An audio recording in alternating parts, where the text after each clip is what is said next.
Bonjour tout le monde, je me présente, je suis Charlot Bouchard, libraire responsable des communications, de la promotion et du développement à la librairie Pointe-Suspension, qui est une librairie spécialisée en art et culture, et on est la librairie du Centre d'art actuel Bagne, située à Chicoutimi.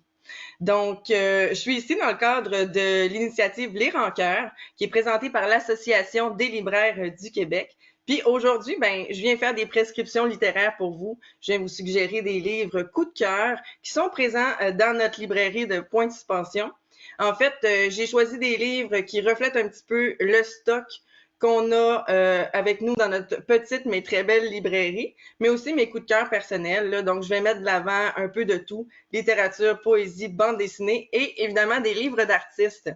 Donc, ce qui est important de savoir, c'est que tous les livres que je vais présenter aujourd'hui sont disponibles sur la plateforme leslibraires.ca. Donc, c'est possible de vous procurer ces livres-là via cette plateforme-là ou d'aller chez votre libraire indépendant. Donc, soit vous venez chez nous, chez Point de Suspension, ou vous allez chez votre libraire le plus près de chez vous. Donc, c'est vraiment important d'encourager les commerces locaux, mais vous verrez aussi que la plupart ont des sélections vraiment plus intéressantes que dans les très, très grands libraires de ce monde. Donc, je commence sans plus attendre. On commence en littérature avec le roman Faune, qui est un roman de Christiane Vanet, publié aux éditions Alto. En fait, ce roman-là, j'ai vraiment adoré ça. C'est assez court, mais c'est super sensible comme roman. C'est vraiment même texturé. Je le classe dans les romans, comment dire, swampeux, aquatiques, voire mouillés, vraiment. Là, on y fait la rencontre de personnages assez extraordinaires. Par exemple, un jeune homme poisson qui vit sous une cité qui est complètement composée de quais et de vieux bateaux, complètement improbable au milieu d'un lac. C'est vraiment, ça nous sort de l'ordinaire. On fait aussi la rencontre d'une biologiste, autant dans son passé, son présent, que dans le futur. Donc, elle est fascinée par les étranges effets de l'eau sur la faune qui entoure les lieux de ce livre. Et ben, l'écriture de Christiane Vanet, en fait, comme je l'ai dit, est vraiment riche, est empreinte de symboles, puis étrangement de textures. Je sais pas si un texte vous a déjà éveillé tous vos sens, mais moi, c'est ce qui est arrivé avec Faune. Là, je suis sortie de là comme si je venais de tomber dans une mort. Vraiment, c'est génial. Je vous le conseille fortement. Donc, Faune de Christiane Vanet, publié aux éditions Alto. On continue en poésie cette fois-ci. C'était le seul roman que j'allais vous proposer, celui-là. Mais je continue en poésie. Je voulais vraiment vous parler en fait, vous proposer un recueil de poésie parce que chez Point de Suspension, on a une super sélection de poésie. Vraiment, ma collègue Suzy Lévesque et moi-même, on est de grandes lectrices de poésie. Et bien, je vous présente Chenou de Véronique Grenier. Comme vous le devinerez au titre, c'est vraiment dans une langue assez familière que Véronique Grenier nous offre de très beaux poèmes dans ce recueil-là. En fait, c'est un recueil qui m'a énormément parlé parce que je me suis reconnue à l'intérieur de ces lignes-là, malgré le fait que je ne partage pas toute la réalité du quotidien de Véronique Grenier ou du personnage qui est l'auteur de ces mots. En fait, parce que le personnage, en fait, la narratrice, c'est une mère monoparentale. On imagine qu'elle est monoparentale. Donc, elle vit vraiment cette quotidienneté avec plusieurs enfants, mais elle vit aussi les moments où est-ce qu'elle se retrouve seule, où est-ce que les enfants partent en vacances. Donc, l'absence d'être quand tu es dans la solitude puis que tu pas bien avec toi-même. Donc, moi, j'ai pas d'enfants, mais j'ai beaucoup d'animaux. Fait que quand ils sont pas là, je vis un petit peu la même chose. Mais en fait, les poèmes évoquent davantage de la lourdeur en fait du quotidien qui est liée aux troubles de santé mentale tels que la dépression. On imagine que le personnage, en fait, la narratrice souffre probablement de dépression. Fait que vraiment, elle évoque des images très fortes, là, comme la vaisselle qui traîne et qui s'accumule, les tâches que tu sais que tu as à faire, tu sais qu'il faut que tu les fasses, mais tu les fais pas parce que l'énergie n'y est pas. J'ai quand même beaucoup ri. Vraiment, j'ai souri, puis des fois j'ai hoché de la tête parce que tu sais, c'est vraiment très vrai comme recueil de poésie.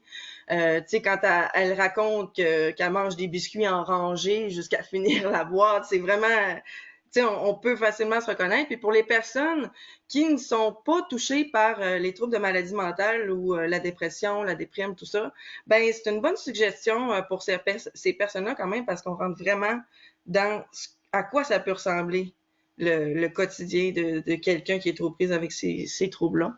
Donc vraiment d'une grande sensibilité, c'est super. Donc Chenou de Véronique Grenier qui est publié aux éditions de Ta Mère. Là, j'ai un petit segment BD pour vous. Donc, j'ai 3 bandes dessinées à vous proposer. La première, Titan. Titan de François Vigneault, qui est publié aux éditions Pawpaw. Rapidement, les éditions Pawpaw, c'est juste génial. C'est les éditions de bandes dessinées, en fait, mes préférées. Je trouve qu'ils ont des objets d'un format très intéressant. Vraiment, ils publient des trucs super différents aussi, mais c'est toujours des sacrés beaux objets. Donc, cette bande dessinée-là, en fait, elle vient rejoindre beaucoup mon côté geek. Je suis passionnée de science-fiction, mais surtout de Star Wars. Donc, en tout cas, tout ce qui est vaisseau spatial, planète, galaxie, l'espace, les robots, j'adore. Donc, vraiment, cette bande dessinée est venue rejoindre ça.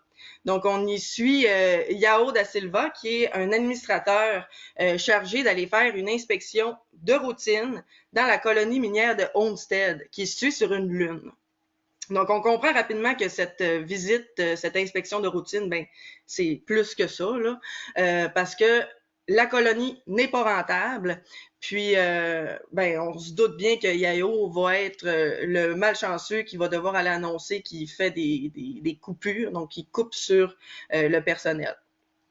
Alors, les travailleurs qui travaillent sur cette lune-là, c'est des géants, donc des personnes plus grandes que nature, que l'on nomme les titans. Et en fait, ces personnes-là ont les capacités physiques de travailler dans des conditions plus difficiles, et c'est pourquoi ils sont employés là. Et ils sont en très mauvais termes là avec l'administration de la compagnie.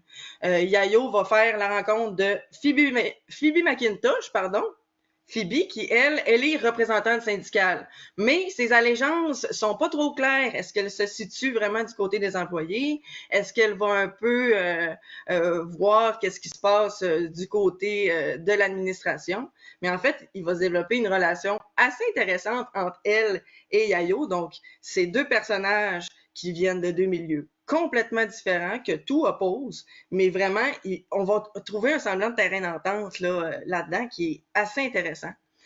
Et ce que j'ai particulièrement aimé, outre le fait que ça se passe dans l'espace, c'est que malgré le fait que, justement, ça se passe dans l'espace, que ça soit futuriste, je pense qu'on est en 2192 quand même, c'est une histoire qui est futuriste.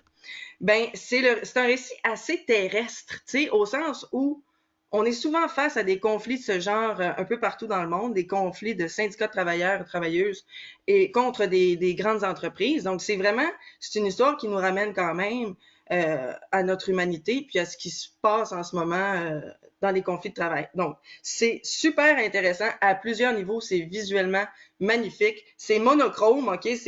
Tout est mauve ou noir et blanc, mais on rentre complètement dans l'histoire quand même. Ça ajoute même au récit une sorte d'ambiance, comment je dirais, vraiment de science-fiction, tout simplement.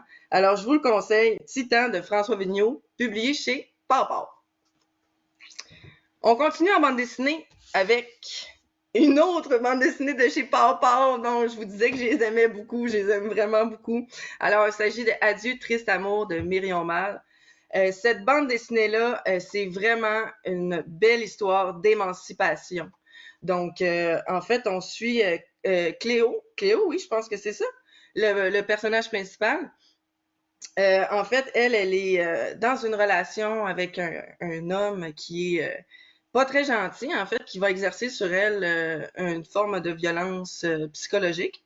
Puis ce qui est particulier avec cette forme de violence, dans ce récit, c'est très bien montré à quel point c'est difficile de justifier que l'on subit cette forme de violence-là, tu sais, parce que comme elle est plus ou moins visible, c'est pas aussi visible qu'un bleu sur le visage, ben en fait, c'est difficile à justifier auprès des amis qui parfois ne comprennent pas. C'est difficile aussi de trouver sa place dans le groupe d'amis qui est à la fois le groupe d'amis de l'homme en question et de Cléo. Donc, c'est vraiment difficile pour elle d'affirmer en fait que c'est ce qu'elle vit. Et finalement, elle va finir par s'en aller. Donc, elle va juste s'en aller. Puis elle va trouver un collectif de femmes, donc un groupe de femmes qui vont devenir en quelque sorte sa nouvelle famille. Ils vont créer ensemble un lieu serein, de paix, donc vraiment dans lequel elle pourra se sentir bien et dans lequel elle va se retrouver. Donc carrément, elle va se retrouver. C'est vraiment une super belle histoire d'émancipation. Ça fait du bien. S'il y en a qui ont déjà lu la première bande dessinée de Myrion Mal, donc celle qui venait juste avant, toujours aux éditions Papa, ce qui est intéressant, c'est que dans celle-ci, dans Adieu triste amour, elle en parle de ce processus d'écriture-là, de cette première bande dessinée. Donc vraiment, c'est intéressant autant pour simplement le récit, mais on a l'impression d'en apprendre un peu plus sur l'autrice. Donc vraiment, je vous le conseille, c'est super beau, les dessins sont extraordinaire. Donc, Adieu triste amour de Myrion Mal, publié aux éditions Papa. On termine en bande dessinée avec Super Cyprine. OK, fallait que j'en parle de cette bande dessinée-là. Juste le titre est extraordinaire. Donc, Super Cyprine, une vengeance corrosive. C'est une bande dessinée de Tess Kinski qui est publiée aux éditions Masso. Donc, pourquoi je vous parle de cette bande dessinée-là? En fait, au-delà de l'humour qui est extrêmement présent dans cette bande dessinée, on suit le personnage principal de Cypri, qui, malgré elle, elle va découvrir que sa cyprine est corrosive. Elle va s'en rendre compte en ayant des relations intimes avec ses deux premiers amants. Et c'est ça, malgré elle, elle va les blesser quand même assez gravement et ils vont être très fâchés contre elle, contre une condition médicale finalement qui est vraiment pas de sa faute. Donc, elle va se sortir de son quotidien, elle va se sauver de là parce que là, elle subit du slut shaming. Tu sais, on lui dit que c'est elle la pas fine, la pas correcte, la dégueu. Mais bon, c'est pour quelque chose qui n'est pas de sa faute. Donc, elle va se sauver un petit peu et elle va trouver dans un bar, en fait, dans un cabaret, une famille. Donc, on peut faire le lien avec Adieu triste amour. C'est vraiment l'histoire d'une forme d'émancipation. Elle va trouver une famille de gens complètement éclatés, colorés, queer. Vraiment, ces gens-là vont devenir ses amis, ses confidents. Ça va être génial. Puis, elle va pouvoir s'émanciper à travers ce milieu-là. Donc, elle va devenir serveuse dans ce cabaret. Et en fait, elle va être victime tout de même au cabaret de violences faites par des hommes, donc vraiment de l'oppression masculine, de la masculinité toxique là qu'on voit chez des personnages qui s'adressent à elle. Voire, il y en a vraiment il y a des hommes qui deviennent violents, donc elle subit toute forme de violence et elle se laisse pas faire, vraiment, elle veut pas se laisser faire. Il est hors de question qu'elle fasse rien contre ça. Et elle finit par se masquer, en fait, se déguiser, se costumer en super héroïne, en super justicière. Et elle va attaquer ces hommes-là, méchants, pas fins, avec son arme qui est sa cyprine corrosive. Donc, c'est complètement une histoire de reprise de pouvoir féminin. C'est féministe au bout, c'est drôle, c'est osé même dans le sens que, je veux dire, faut oser pour écrire un récit comme ça. Je trouve vraiment que ça fait du bien. Puis que, Colin, Super Cyprine. Moi, je vous le conseille vraiment, c'est tout simplement parfait. Donc, Super Cyprine, une vengeance corrosive de Tess Kinski aux éditions Masso. On continue maintenant avec un segment plus art actuel, culture. Je commence tout d'abord avec le guide repère. Le guide repère, en fait, c'est un petit guide pour expérimenter, questionner et apprécier les arts. C'est un guide qui a été publié aux éditions Occupées et c'est aussi une production du Centre Bagne, en fait. Je vous en parle pour un peu mettre la map aussi. Le Centre Bagne, duquel fait partie la librairie Point de Suspension, mais aussi parce que des outils comme ça qui aident à l'appréciation, la médiation culturelle, donc des outils de médiation culturelle, il y en a très peu, voire pas. Donc, cet outil-là, en fait, il vient vraiment ajouter au paysage culturel là, sur les outils que l'on peut se procurer. Donc, c'est une production du Centre d'art actuel Bagne. Ça a été dirigé par Patrick Moisan et c'est Laurie Boivin qui a rédigé et coordonné tout cet ouvrage-là. En fait, Repère, c'est ça, c'est un outil d'introduction qui s'adresse à toutes les personnes créatives, curieuses, amoureuses des arts, de la culture, mais vraiment, ça s'adresse aussi également aux non-connaisseurs, mais en fait, ça s'adresse surtout aux personnes qui n'y connaissent rien. Donc, pour la personne qui franchira pour la première fois, par exemple, un centre d'art, un théâtre, une salle d'exposition. Donc, c'est vraiment pour ces personnes-là que ça s'adresse. C'est à ces personnes-là que ça s'adresse, pardon. Et que cela soit dit, l'art ne vise pas de public précis. Donc, ça s'adresse à tous, à toutes en général, vraiment à tout le monde. Puis avec ce guide repère-là, en fait, c'est un outil pour vous aider à mettre un pas de plus vers le milieu culturel qui parfois peut être assez épeurant. Des fois, on pense que c'est une élite qui a droit ou que c'est juste une élite qui peut apprécier les arts et la culture. Eh bien, c'est faux. C'est vraiment un petit guide comme ça qui nous permet de démocratiser les arts, au fond. Donc, je vous le conseille vraiment. Repère, petit guide pour expérimenter, questionner et apprécier les arts par Laurie Boivin, donc publié aux éditions Occupées. On continue en art. En fait, je vous présente un livre d'artiste que j'affectionne particulièrement. C'est un livre jeunesse aussi, donc c'est la seule suggestion jeunesse que je vous ferai aujourd'hui, mais je tenais à en faire une. En fait, ça s'appelle La forêt habitée du Massif. C'est un sublime livre jeunesse créé par Karine Locatelli, Patricia Aubé et Vanessa Locatelli. Ça a été imprimé par le Centre Sagami, qui est situé à Alma. Le Centre Sagami, c'est vraiment un centre de production en art actuel, mais qui se spécialise là, dans les impressions. Donc, ils font vraiment de superbes objets. En fait, les trois artistes charlevoisiennes, donc sont originaires de Charlevoix, qui ont fait ce livre-là. Elles ont apprivoisé, en fait, la forêt habitée du massif de Charlevoix pour en traduire l'essence, le langage, tout ça en images, de manière à ce que ça soit accessible pour les enfants. Donc, c'est vraiment brillamment illustré, c'est superbe, honnêtement, c'est vraiment beau, beau, beau, beau, beau. Puis, elle souhaitait, en fait, mettre en valeur la région, tout simplement, par le biais de l'art et inciter les tout-petits donc à découvrir le territoire de la forêt habitée du Massif de la petite rivière Saint-François. Donc, c'est vraiment, je vous le présente aussi particulièrement parce que c'est un produit régional. Moi, je suis au Saguenay-Lac-Saint-Jean, mais Charlevoix, c'est vraiment pas loin de chez nous. Puis, c'est aussi une faune qu'on peut retrouver ici, donc c'est super bien fait. C'est plein de détails. C'est vraiment des belles illustrations. Alors, je vous le conseille vraiment. Donc, La forêt habitée du Massif par Karine Locatelli, Patricia Aubé et Vanessa Locatelli. Donc, super belle, super beau, bel album, pardon. On continue avec des livres d'artistes. Donc, je vous présente Terrain fertile d'Emily Wood. En fait, ce livre-là, il est tout simplement magnifique. C'est super coloré, vraiment, c'est comme tellement éclatant. Ça nous fait vraiment voir aussi la nature d'une autre façon. En fait, c'est un livre poétique et illustré, donc c'est comme un petit bonbon là qu'on peut s'offrir.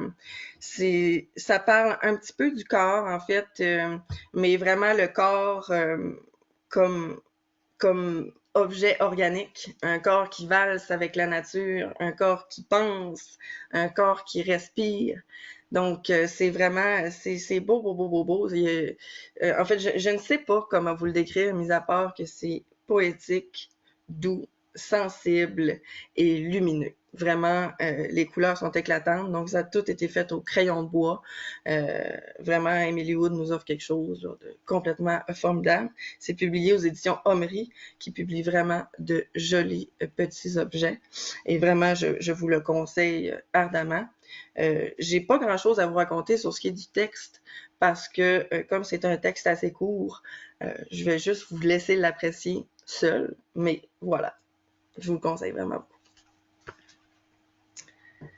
Je continue en livre d'artiste avec Adieu de l'artiste Stéphanie Requin-Tremblay. Ce livre-là, je le chéris particulièrement, en fait, parce que, bon, à la librairie Point de Suspension, on connaît l'artiste, donc Stéphanie Tremblay, on l'aime beaucoup. Je trouvais que c'était important de mettre de l'avant un de ses livres, en fait, parce que elle produit des choses vraiment très intéressantes, une artiste de la région. Puis celui-là, ben, c'est vraiment mon préféré. En fait, le contenu du livre a été réalisé dans le cadre du Symposium d'art contemporain de Baie-Saint-Paul. Le thème, c'était « Passé au présent », donc d'un commissariat de Marie Perrault. Donc, du 27 juillet au 27 août 2017, Stéphanie a colligé des éléments marquant de son fil d'actualité Facebook. Donc, elle a recueilli des posts autant publics que personnels sur son Facebook. Vraiment, c'est très éclectique là, la recherche qu'elle a fait. C'est des images qui vont dans tous les sens. Là, on a des portraits de célébrités, on a des hommages posthumes, des vidéos d'animaux, de la mode, des imageries populaires, il y a des mèmes, donc des mimes. Vraiment, il y a absolument n'importe quoi là-dedans. Et en fait, elle a récupéré ces images, elle en a fait l'impression sur du papier pastel d'imprimante et elle a réécrit les textes à la dactylo. Donc, ça crée une esthétique qui est vraiment particulière. Je vous en montre un petit peu comme ça ici. C'est vraiment particulier, mais ça vient vraiment faire en sorte de figer dans le temps, en fait, quelque chose qui est très éphémère, qui sont les posts Facebook. Quand on écrit sur Facebook, on le lit, on le voit passer, et après ça, ça tombe dans l'oubli. Mais ça a permis à des choses comme ça de ne pas rester dans l'oubli. Et vraiment, c'est un mélange complètement extraordinaire, parfois drôle, parfois difficile. Des fois, c'est assez étrange, les mélanges qui s'y créent. Mais vraiment, l'idée qu'elle avait derrière ça, c'était d'imprimer Internet et c'est formidablement bien réussi. Donc, je vous le conseille ardemment. C'est super. Je termine avec un colosse. Il s'agit de Julie Ouellette, c'est son catalogue d'exposition, qui était présenté au 1700 La Poste du 23 avril au 18 juillet 2021. Alors, pourquoi j'ai choisi ça, ce grand catalogue d'exposition-là? Je vous dirais que c'est rare que je m'attarde tellement ou que je reste stockée sur un catalogue d'exposition. Les expositions viennent et passent. Mais celui-là, je ne sais pas, il y a quelque chose avec, en fait. C'est un catalogue qui est dirigé par Isabelle Demévius, publié aux éditions Demévius.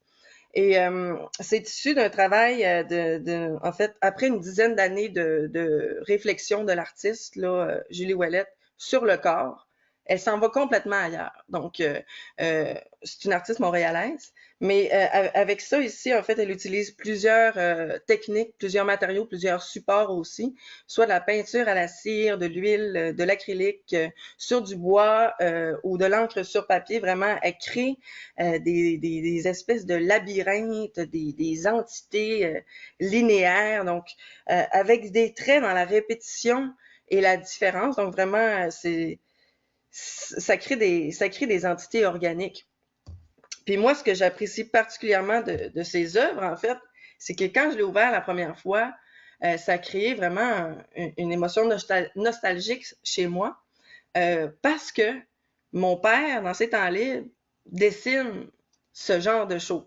Je dirais que c'est peut-être pas aussi impressionnant que le travail de Julie Ouellette, mais tout de même, il crée des formes organiques avec des lignes, la répétition, tout ça, qui font parfois place au hasard, mais qui vraiment créent des univers assez capotés.